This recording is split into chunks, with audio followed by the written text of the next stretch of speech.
paz do Senhor, amados e queridos alunos da nossa abençoada Escola Bíblica Dominical. Lição de número 10, 5 de julho. Aliás, 5 de junho de 2022. Esse, então, é o último mês que fecha o segundo trimestre, que foi, então, abril, maio e junho. Então, lição 10, nossa segurança vem de Deus. 5 de junho, Lucas capítulo 12, versículo 15, é o nosso texto áureo, que diz: E disse-lhe, acautelai-vos e guardai-vos da avareza, porque a vida de qualquer não consiste na abundância do que possui. E a nossa verdade prática diz: não podemos colocar a nossa esperança nas riquezas deste mundo, mas sim em Deus, graças a Deus. Então não podemos colocar nossa esperança nos bens da terra, né? A leitura bíblica de classe está em Mateus capítulo 6, versículos 19 a 27. Vamos pensar um pouquinho no nosso texto áureo aqui de Lucas, capítulo 12, versículo 15. E disse-lhes, acautelai-vos e guardai-vos da avareza, porque a vida de qualquer um não consiste na abundância do que possui. Bom, o contexto do nosso texto áureo é o Evangelho de Lucas, capítulo 12. Está entre os versículos 13 a 21, onde o Senhor fala sobre a parábola do rico insensato. Esse versículo serve de vínculo, de liga, né? Entre o incidente anterior e a introdução da parábola que se segue.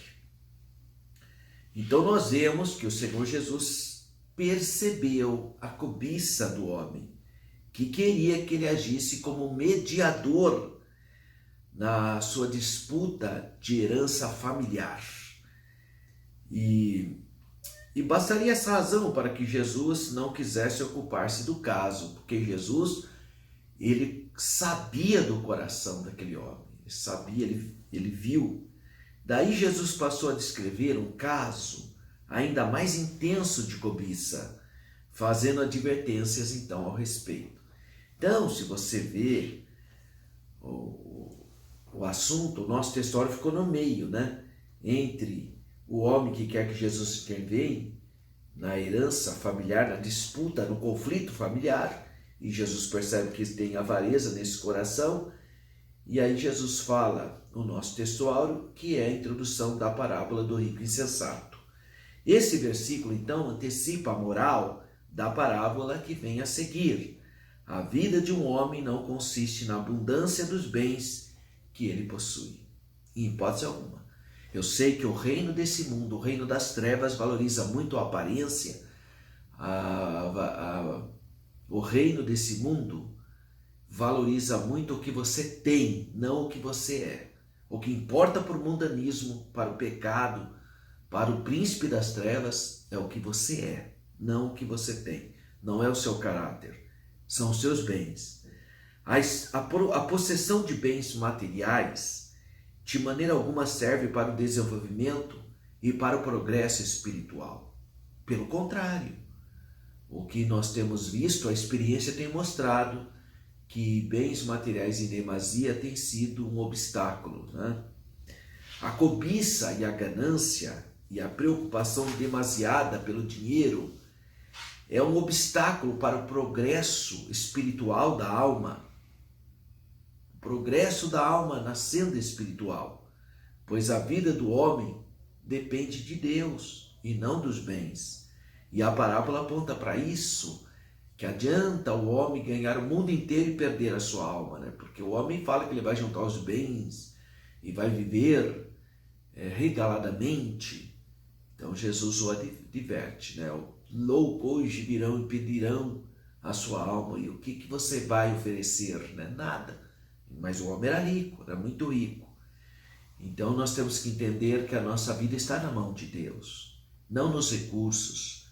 Você vê, tem muita gente que, porque tem recurso, acha que pode ir no hospital com o melhor médico, então acha que tá protegida. Não está, não. Pode ser o melhor médico. A vida está na mão de Deus, né? Muito bem, essa lição então vai falar sobre riqueza do céu e a riqueza da terra. É uma contraposição. 1.1. Uma conciliação impossível ou um encontro irreconciliável.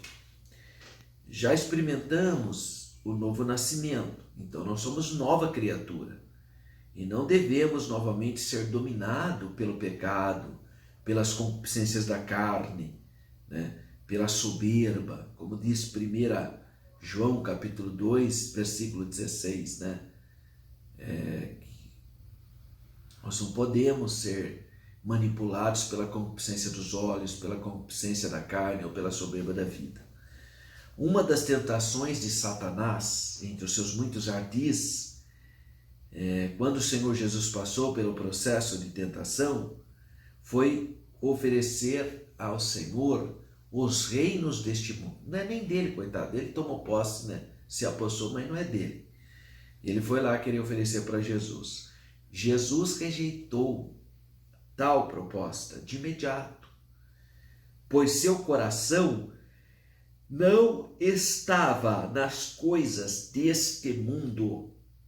Ele sabia a quem devia a adoração. Tudo nesse mundo, tudo é efêmero, é passageiro. Então nós temos que depender do Senhor. O crente precisa estar consciente de que não é possível agradar a Deus e os homens. Por isso que ele fala, ou você serve a Mammon, que é o dinheiro, a ganância, ou a Deus. Então nós temos que estar claro isso para nós. É irreconciliável servir ao mundo e a Deus. Então tem que ficar claro, se nossos corações não estiverem purificados pelo santo sangue do Senhor Jesus, nós estaremos numa posição oposta ao reino e à sensibilidade espiritual. 1.2. Tesouros da terra e tesouro do céu. Jesus não aprovou a posição dos escribas e fariseus em relação ao dinheiro. Eles davam muita ênfase aos bens materiais e eles interpretavam que a riqueza era sinônimo de bênção. Eles achavam que uma pessoa rica é que tinha o favor de Deus, tinha a bênção de Deus. Isso não é totalmente verdadeiro, né? Há casos de pessoas que são ricas, abençoadas com o favor de Deus? Claro que há. Mas existe muito corrupto aí que está com muito dinheiro e isso não é favor de Deus. É pecado, né? O pastor Paulo Romero, que escreveu aquele livro Super Crentes, uma vez ele falou, me chamou a atenção, ele disse assim, se prosperidade, dinheiro, conta cheia de dinheiro, carros, terrenos, bens, se tudo isso fosse a bênção de Deus, na época tinha um tal de PC Farias, na época do governo Collor, né? Ele falou, então o PC Faria é o homem mais abençoado da face da terra. Eu lembro que o pastor Paulo Romero fez essa citação naquela época que o Collor teve um tesoureiro chamado PC Faria que enriqueceu com o dinheiro público e acabou sendo até preso, né, acusado. Então, precisa tomar cuidado para não achar que riqueza é sinônimo de bênção, não necessariamente. Jesus confrontou esse pensamento, fazendo uma distinção clara entre o tesouro do céu e o tesouro da terra. Ele fala, não ajuntais tesouro na terra, mas sim nos céus. Então o mestre mostrou que os bens materiais não são sinal de que Deus está aprovando a nossa atitude e conduta.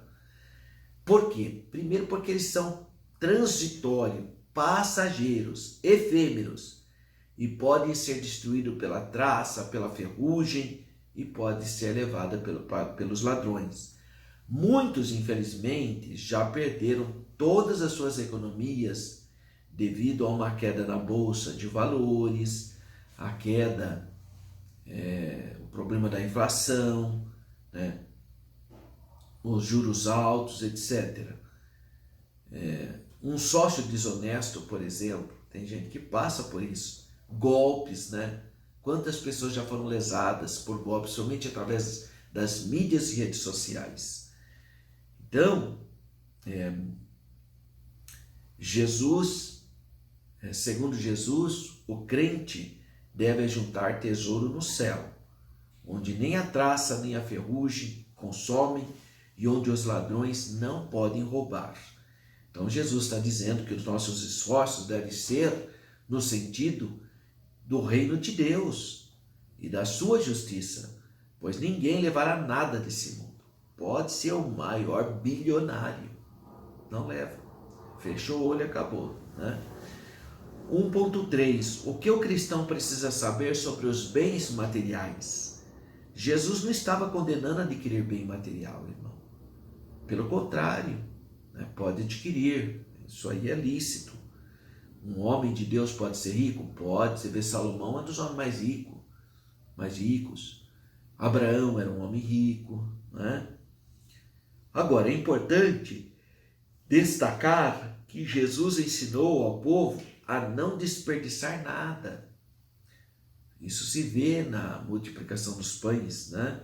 Recolher os pedaços. Então, o crente que conhece a Bíblia sabe que tudo que temos pertence a Deus e é de Deus.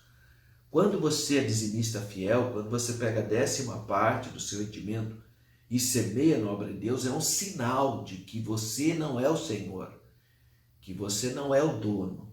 É uma sinalização para Deus, que Deus é o dono dos seus bens materiais, Deus é o dono de tudo que você tem. Essa é a beleza e a relação que há no dízimo, quando você dizima com fé, honrando a Deus com os seus recursos, semeando no reino de Deus. Isso é muito bonito. Então, o crente que conhece a Bíblia, ele tem esse entendimento. Deus é o Criador de todas as coisas. Então, precisamos compreender e ter um coração sensível às coisas de Deus. Então, quanto mais você semeia na obra de Deus, mais abençoado você é. O ponto 2 vai falar da idolatria do dinheiro. O coração no lugar certo. O nosso coração não pode ser apegado às coisas desse mundo. Nossa esperança tem que estar em Jesus. Em breve, Cristo voltará para arrebatar a sua igreja. Então, nós vamos ter que prestar conta de tudo, irmão. Tudo. Nós vamos ter que prestar conta. Segundo a Bíblia, de estudo pentecostal, a injustiça, a cobiça e o poder estão comumente envolvidos na acumulação e emprego de riquezas de maneira inapropriada. Então tem coisa, irmão, que não adianta, nunca vai glorificar Deus. Você sabe que é um serviço injusto, um serviço que está lesando pessoas. Então uma pessoa, por exemplo, que vende celular roubado, você acha que Deus é glorificado com isso? Pelo contrário, são materiais que têm sangue ali. Você vê, o bandido vai e mata a pessoa por causa de um celular. Pô, o camarada vai vender esse celular? Deus nos livre. Então não tem a bênção de Deus, precisa tomar cuidado, irmão. Principalmente quem trabalha como camelô, precisa ter discernimento para não estar fazendo coisas abomináveis a Deus. 2.2, idolatrando a Mammon. Então Cristo nos chama para uma tomada de decisão, a juntar tesouro na terra ou nos céus, servir a Deus ou a Mammon. Então é importante nós entendermos que o qual a gente for servir, a gente vai dedicar a ele. Então nós temos que olhar o dinheiro de outra maneira, olhar os recursos materiais de outra maneira, não permitindo que aquilo entre no coração e seja a sua prioridade. Porque o dinheiro, irmão, pode virar uma divindade. Precisa tomar cuidado. É um outro deusinho que entra aí na linha, né? Precisa tomar muito cuidado. Idolatria é tudo que ocupa o lugar de Deus. E muitos tornaram-se idólatras. Mas ele não adora imagem, não, mas adora o dinheiro. Só pensa em dinheiro. Nem dorme por causa do dinheiro. É idolatria. 2.3. A riqueza condenada por Jesus. Qual é a riqueza que Jesus condena?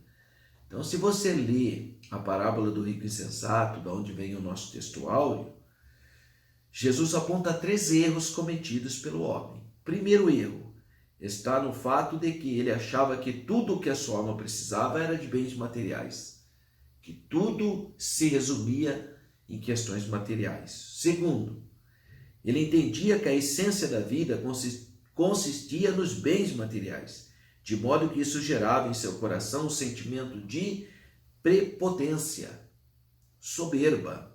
E 3, o terceiro erro, era acreditar que poderia viver tempo suficiente para desfrutar da sua riqueza. Tolo, né? Porque não teve essa oportunidade.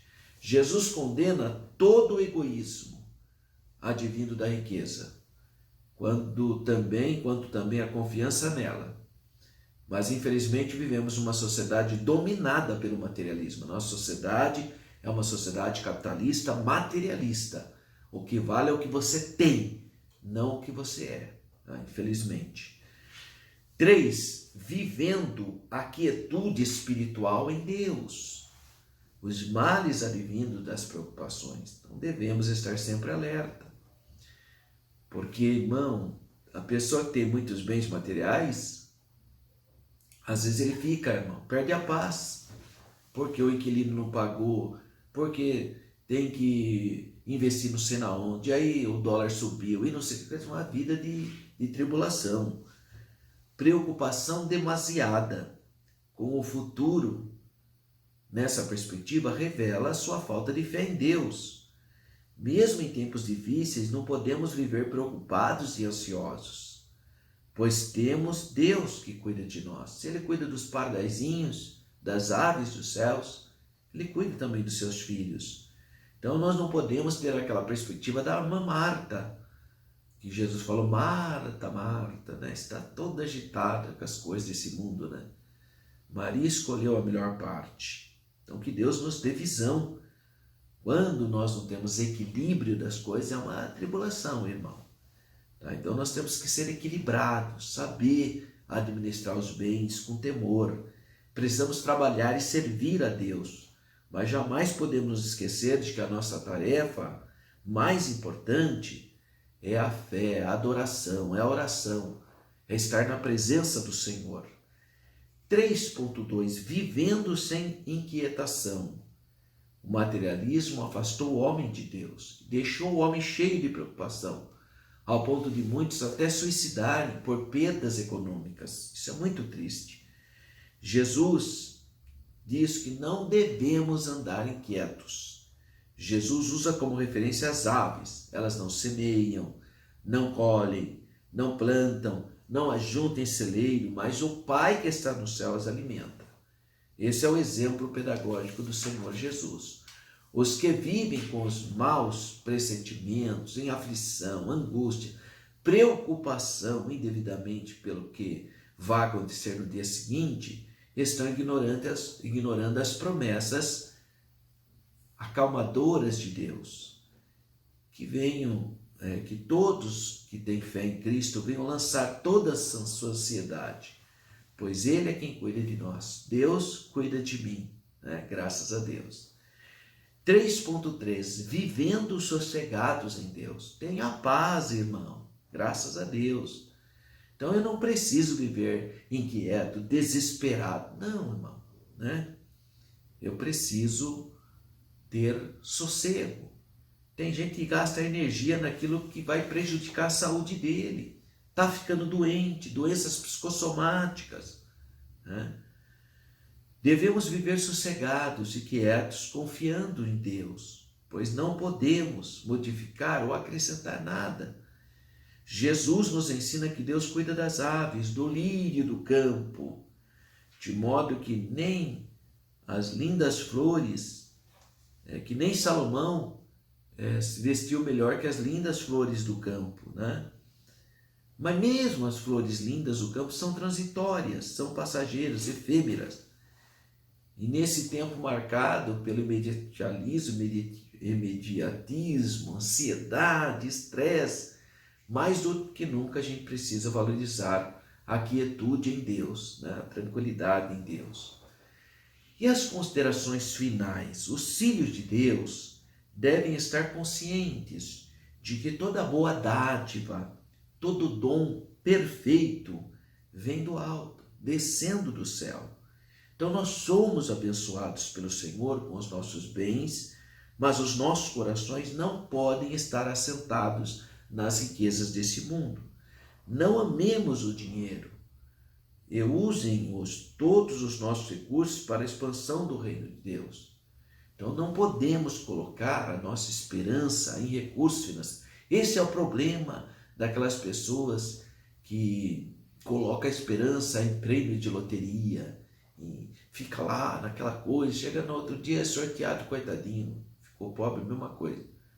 Então não pode, a sua esperança tem que ser em Deus, Deus que dá paz, Deus de toda paz, graças a Deus. Então essa é uma lição exortativa para a minha vida. Você pode ter bens materiais? Deve, pode, mas não deixe isso entrar no seu coração. Que no seu coração esteja o trono do Senhor Jesus, que Ele reine no seu íntimo. Por isso você vai ser uma pessoa generosa, que vai ajudar na obra de Deus, no quilo de alimento, no Instituto Paulo Freire, na obra missionária, nos dízimos, nas ofertas. Invista, semeia no reino de Deus e não se apegue aos recursos deste mundo. Nós estaremos fazendo a nossa viagem, se Jesus permitir, em novembro de 2023. Eu gostaria de convidá-lo, se você quiser fazer parte do meu grupo, o grupo do professor Alberto, $3.390, são 9 dias em Israel, só Israel, tudo incluso, e vai ser bênção para a sua vida. Então, se você quiser viajar, estão os números, anota os números, entre em contato, mas diga lá, a hora que você ligar na Renova Turismo, você vai dizer assim: eu quero visitar Israel com o grupo do professor Alberto. Novembro de 2023, última quinzena, vai ser bênção, vai ser um verdadeiro curso teológico de imersão. E você que quer estudar teologia, quer fazer o curso de formação de obreiro, o curso de formação de obreiro são para aqueles irmãos que são indicados para os seus dirigentes de congregação. Tem que ter uma carta indicando o seu nome. Em agosto nós vamos abrir uma nova turma, tanto semanal como no sábado. E também vamos abrir uma nova turma do curso teológico no mês de agosto. Então estão aí os telefones da Estiadec, que é a Escola Teológica da Assembleia de Deus de Campinas. Vem estudar conosco, você vai aprender muito, vai ser bênção para a sua vida. Invista em você também, é importante que você tenha um investimento para investir em você, na cultura, na teologia, no estudo da palavra de Deus. Então faça o curso teológico, agosto, novas turmas, e você é o nosso convidado. Que Deus continue abençoando a sua vida, fique na paz do Senhor.